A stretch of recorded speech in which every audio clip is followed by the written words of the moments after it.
നമസ്കാരം. ഇന്നിപ്പോഴിലേക്ക് സ്വാഗതം. രുചികരമായ ഭക്ഷണം ഹോട്ടലിൽ നിന്നും ലഭിക്കുന്നതിനേക്കാൾ കുറഞ്ഞ വിലയ്ക്ക് ലഭിക്കുന്ന ഒരു ആപ്പ്. ഇനി പ്ലെന്റി ആപ്പ് വഴി ഹോട്ടൽ, ബേക്കറി, കഫേ എന്നിവിടങ്ങളിൽ ദിവസാവസാനം വിറ്റുപോകാതെ ശേഷിക്കുന്ന നല്ല നിലവാരത്തിലുള്ള ഭക്ഷണം കുറഞ്ഞ നിരക്കിൽ നമുക്കൊക്കെ ലഭ്യമാകും. 4 സുഹൃത്തുക്കൾ ചേർന്ന് ആരംഭിച്ച ഈ സംരംഭം ഇതിനോടകം തന്നെ തിരുവനന്തപുരത്തും കൊച്ചിയിലും ഒക്കെ പ്രവർത്തിക്കുന്നുണ്ട്. ഈ സംരംഭത്തിന് പിന്നിൽ പ്രവർത്തിക്കുന്ന മാത്യൂസ് മാർട്ടിനും ഷൈൻ മുഹമ്മദുമാണ് ഇന്ന് നമുക്കൊപ്പം അതിഥികളായി ചേരുന്നത്. മാത്യൂസ്, ഷൈൻ, സ്വാഗതം ന്യൂസ് 18ലേക്ക്. ആദ്യം തന്നെ എനിക്ക് ചോദിക്കാനുള്ളത്, പ്ലെന്റി ആപ്പ് അതിന്റെ പ്രവർത്തനം ഇപ്പോൾ എങ്ങനെ പോകുന്നു? ഇപ്പോൾ വളരെ നല്ല രീതിയിലാണ് പോകുന്നത്. നമുക്ക് ആക്ച്വലി റെസ്പോൺസസ് വളരെ നല്ല റെസ്പോൺസ് ആണ്, കൊച്ചിയിൽ നിന്നായാലും തിരുവനന്തപുരത്ത് നിന്നായാലും. പക്ഷെ ഞങ്ങളിപ്പോ നേരിടുന്ന പ്രതിസന്ധി എന്ന് പറയുന്നത്, ഞങ്ങൾക്ക് ആക്ച്വലി കൊടുക്കാൻ സാധനമില്ല. അത്രയ്ക്ക് കസ്റ്റമേഴ്സ് ആണ് ഞങ്ങളുടെ ഇപ്പൊ ഈ ആപ്പിലും അത് ന്യൂസ് ചാനൽസും ബാക്കി കാര്യങ്ങളിലും കൂടെ വന്നിട്ട് ഞങ്ങളുടെ ആപ്പ് യൂസ് ചെയ്യുന്നത്.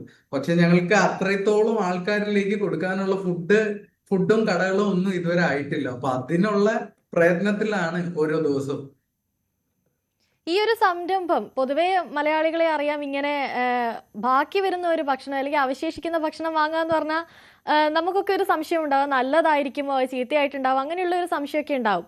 അവരുടെ ഇടയിലേക്കാണ് നിങ്ങൾ പ്ലെന്റി ആപ്പ് എന്ന് പറഞ്ഞ ഒരു സംരംഭത്തെ ഇൻട്രൊഡ്യൂസ് ചെയ്യുന്നത്. അതിന് നിങ്ങൾ നേരിട്ടിരുന്ന ബുദ്ധിമുട്ടുകൾ എന്തൊക്കെയാണ്? അത് എത്രത്തോളം ശ്രമകരമായിരുന്നു?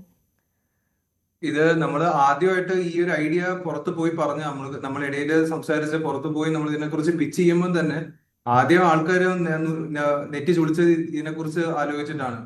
ആദ്യ ചോദ്യം ഇതാണ്, എന്താണ് ക്വാളിറ്റിയിൽ നമുക്ക് എങ്ങനെ അഷ്യൂർ ചെയ്യാൻ പറ്റും, ഇത് എങ്ങനെയാണ്, കാരണം അധികം വരുന്ന ഫുഡാണ്, സർപ്ലസ് ഫുഡാണ് എന്നുള്ളത്. പക്ഷെ നമ്മള് കസ്റ്റമേഴ്സിനോട് തന്നെ ആദ്യം പറയുന്നത്, വെൻഡേഴ്സിനോട് ആദ്യം പറയുന്നത്, വേസ്റ്റ് ആയി പോയി ഫുഡോ അല്ലെങ്കിൽ അധികം വരുന്നോ അല്ല, ഇത് ആക്ച്വലി അൺസോൾഡ് ആയിട്ട് ഇപ്പൊ എന്തെങ്കിലും കാരണം നമുക്ക് പ്രൊഡക്ഷൻ കൂടിപ്പോയി. അത് മിക്ക ദിവസങ്ങളിലും കുറച്ച് ഭാഗം എല്ലാ റെസ്റ്റോറൻറ്റ്സിനും കുറച്ച് അധികം വരും.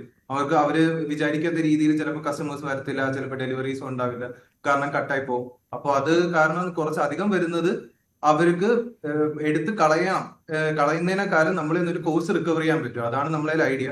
പിന്നെ അതിന് മുകളിൽ നമ്മൾ ക്വാളിറ്റി അഷ്യൂർ ചെയ്യാൻ വേണ്ടിയിട്ട് പല പ്രോട്ടോകോൾസ് ഉണ്ട്. അത് നമ്മൾ ഈ ഓൺബോർഡ് വെൻഡേഴ്സിന് ഓൺബോർഡ് ചെയ്യുന്നത് മുതൽ കസ്റ്റമേഴ്സ് പിക്ക് ചെയ്ത് അവർ വീട്ടിൽ കൊണ്ടുപോയാൽ പോലും നമ്മളെ റെസ്പോൺസിബിലിറ്റി തീരുന്നില്ല. നമ്മൾ അതിന് ബെസ്റ്റ് ബിഫോർ ടൈമിന് മുന്നേ കഴിക്കണം. അങ്ങനെ പല നട്ജസുകളുണ്ട്. അപ്പൊ ഒരു 4 to 5 layers of quality assurance നമ്മൾ ചെയ്യുന്നുണ്ട് ഇതിനകത്ത്. മറ്റൊരു കാര്യം എന്ന് പറയുന്നത്, ഈ ഹോട്ടലുകൾ കണ്ടെത്തുക. എല്ലാ ഹോട്ടലിലും ഇങ്ങനെ ഭക്ഷണം ബാക്കി വരണമെന്നില്ല. അപ്പൊ ഈ ഹോട്ടലുകൾ നിങ്ങൾ എങ്ങനെയാണ് കണ്ടെത്തിയത്? ഇപ്പോ ഹോട്ടലുകൾ വളരെ കുറച്ചേ ഉള്ളെന്ന് പറഞ്ഞു. ആ ഉള്ള ഹോട്ടലുകൾ എങ്ങനെയായിരുന്നു നിങ്ങൾ കണ്ടെത്തിയത്? ഞങ്ങൾ ആദ്യം വിചാരിച്ചിരുന്ന ഇതേ ഐഡിയ തന്നെയായിരുന്നു. അതായത് എല്ലാ ഹോട്ടലിലും ബാക്കി വരത്തില്ല. കേരളത്തിൽ നമ്മൾ ഇത്രയും മുന്നോട്ട് ചിന്തിക്കുന്ന ആൾക്കാരാണ്. അപ്പൊ എല്ലാരും ഈ വേസ്റ്റും ഇതൊക്കെ നോക്കിയേ, അതായത് കഴിഞ്ഞ ദിവസത്തെ ഡിമാൻഡ് ഒക്കെ നോക്കിയിട്ട് ആളുകൾ പ്രൊഡ്യൂസ് ചെയ്യൂ എന്നുള്ളതാണ് ഞങ്ങൾ ആദ്യം ആലോചിച്ചിരുന്നത്. പക്ഷേ ഞങ്ങള് ആക്ച്വൽ റിയാലിറ്റി എന്ന് പറയുന്നത്, നമ്മൾ ഇന്ത്യയിൽ തന്നെ ഒരു കൊല്ലം ശരാശരി 70 മില്യൺ ടൺസ് ഫുഡാണ് വേസ്റ്റ് ചെയ്യുന്നത്. 70 മില്യൺ ടൺസ്.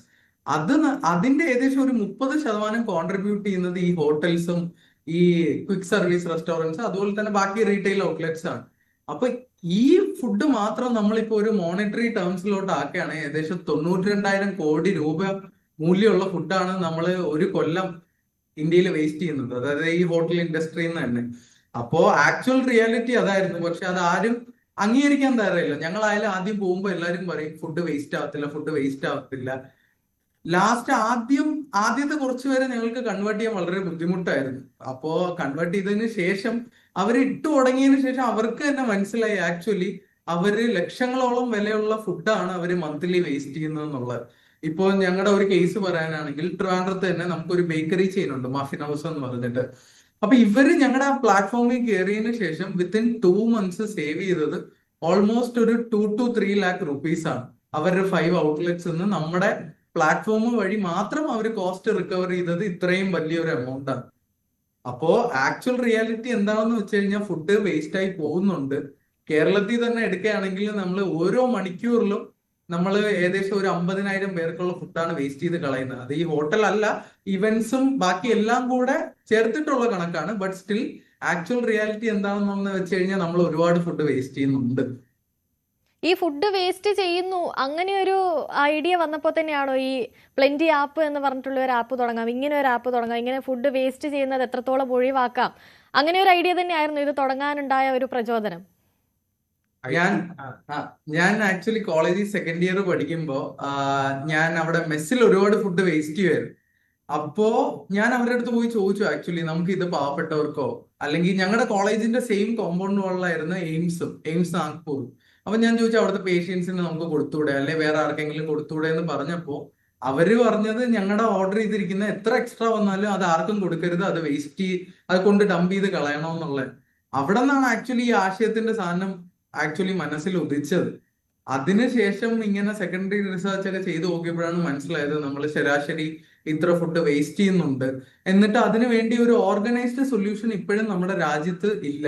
അതേസമയം വെസ്റ്റേൺ കൺട്രീസിൽ നോക്കുകയാണെങ്കിൽ ഇതിനൊക്കെ അവിടെ സൊല്യൂഷൻ ഉണ്ട്. അങ്ങനെ ഒരു ആപ്പ് ഞങ്ങൾ അവിടെ ആക്ച്വലി നോക്കിയപ്പോൾ ഡിസ്കവർ ചെയ്തു. ഒരു ടു ഗുഡ് ടു ഗോ എന്ന് പറഞ്ഞ ആപ്പാണ്. അപ്പൊ അത് ഏകദേശം ഒരു 19 രാജ്യത്തിലോളം പ്രവർത്തിക്കുന്നുണ്ട് ഇപ്പോ. അപ്പോ ഞങ്ങൾ അവരുടെ സിഇഒ ആയിട്ട് ഒരു സെഷനിൽ ഇരുന്നപ്പോ പുള്ളിക്കാരിയോട് ഞാൻ തന്നെ ചോദിച്ചു, ആക്ച്വലി നിങ്ങൾ ഇന്ത്യയിൽ വരുന്നുണ്ടോ, എന്താണ് നിങ്ങളുടെ പ്ലാൻ എന്ന് ചോദിച്ചു. പുള്ളിക്കാരി പറഞ്ഞത് ഇന്ത്യ ഭയങ്കര ഒരു കോംപ്ലക്സ് മാർക്കറ്റ് ആണ്, ഞങ്ങൾക്ക് വലിയ അറിവില്ല ഈ മാർക്കറ്റിനെ പറ്റി. അപ്പോ ഞങ്ങൾ എന്തായാലും ഈ അടുത്തൊന്നും ഞങ്ങൾ ഇന്ത്യയിലോട്ട് വരില്ല എന്ന് തന്നെ തീർത്തു പറഞ്ഞു. അപ്പൊ അന്നേരമാണ് ആലോചിച്ചത് എന്തുകൊണ്ട് നമുക്ക് തന്നെ ഇത് ഇവിടെ നിന്ന് സ്വന്തമായിട്ട് ബിൽഡ് ചെയ്തുകൂടാ. കാരണം നമുക്ക് ഇത്രയും റിസോഴ്സസും കാര്യങ്ങളൊക്കെ ഉണ്ട്, അപ്പൊ നമുക്ക് എന്തുകൊണ്ട് ചെയ്തുകൂടാ എന്നൊരു തോട്ടിൽ നിന്നാണ് ഇതിന്റെ എല്ലാം ഉത്ഭവം. ഇപ്പോൾ ഇത് തിരുവനന്തപുരത്തും കൊച്ചിയിലും മാത്രമേ ഉള്ളൂ. പ്രധാനമായി ഈ 2 ജില്ലകളിൽ മാത്രം നിങ്ങൾ കോൺസെൻട്രേറ്റ് ചെയ്യാനുള്ള കാരണം എന്തായിരുന്നു? ആളുകൾ പുറമേ നിന്ന് ഒരുപാട് എത്തുന്നു എന്നുള്ളത് കൊണ്ടാണോ, അതോ ഈ 2 ജില്ലകളിലാണ് ഏറ്റവും കൂടുതൽ ഫുഡ് വേസ്റ്റ് ചെയ്യുന്നത് എന്നുള്ളത് കൊണ്ടാണോ? അതിന്റെ ഒരു ഐഡിയ എന്തായിരുന്നു? അത് ഒരു പാർഷ്യലി നോക്കിയാൽ അതും ഒരു കേരളത്തിലെ ഏറ്റവും കൂടുതൽ മെട്രോപൊളിറ്റൻ ആയിട്ടുള്ള സിറ്റീസും ആൾക്കാർ പുറത്തു നിന്ന് താമസിക്കുന്ന ട്രിവാൻഡ്രം കൊച്ചിയാണ്. പക്ഷെ അതല്ല ആക്ച്വലി റീസൺ.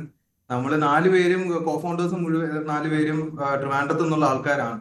അപ്പോൾ ഇത് ഇച്ചിരി റിസ്കി ആയിട്ടുള്ള ഒരു ബിസിനസ് ആണ്. നമ്മൾ സ്റ്റാർട്ട് ചെയ്യുമ്പം പലയിടത്തുനിന്നും നമുക്ക് കംപ്ലൈൻസും ഇതൊക്കെ വരാം, ആൾക്കാർ നമുക്കൊരു ബാക്ക്ലാഷ് വരാം എന്നുള്ള ഒരു ഇതുള്ളതുകൊണ്ട് സ്വന്തം നാട്ടിൽ തന്നെ ട്രിവാൻഡ്രത്ത് തന്നെ സ്റ്റാർട്ട് ചെയ്യാം എന്നുള്ളൊരു ഫസ്റ്റ് ഡിസിഷൻ ആയിരുന്നു.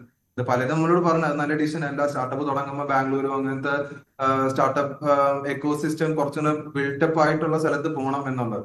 അപ്പൊ ട്രിവാൻഡ്രം കഴിഞ്ഞു. ട്രിവാൻഡ്രം നമുക്ക് ഓവർവെൽമിംഗ് ആയിട്ട് റെസ്പോൺസ് കിട്ടി, നമ്മൾ വിചാരിച്ചതിനേക്കാളും ബെറ്റർ റെസ്പോൺസ് കിട്ടി.